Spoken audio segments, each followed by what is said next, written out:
Good day mga ka-always, ako nga pala si Nomer Always Paid at isa nga pala akong barbero at tara, sama kayo sa paggugupit ko.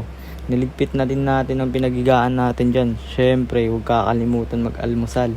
At syempre, bago tayo sumabak sa paggugupit, papasok muna tayo sa school. Ayan, nag-aasikaso na ako dyan. Tamang good boy lang si Nomer.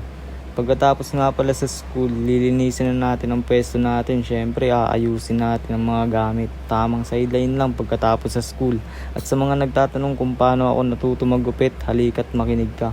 Nag-start nga pala ako maggupit nung nakaraang taon lang. Tamang tambay lang kami ng mga tropa ko sa tropa namin. Kasi may sarili siyang barbershop. Ginugupitan ko lang mga kamag-anak ko, mga tropa. Yun, hanggang sa naisipan ko na mag-video-video ng mga ginugupitan ko.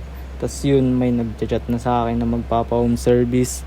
Naalala ko dati, gamit natin isang trimmer lang at isang clipper. Bili pa ng mama ko.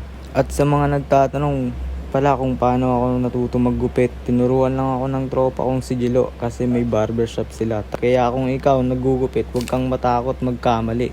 Normal lang naman magkamali, lalo na pag nag-uumpisa ka pa lang. Lahat naman ng nag-uumpisa nagkakamali. Kung sumablay ka man, subok lang uli. Ganun lang, subok lang ng subok, huwag kang aayaw. At kung pinanghihinaan ka na ng loob, magdasal ka lang sa Panginoon, lagi siyang nandyan. Hanggang dito na lang, maraming salamat sa panunood mga ka-always.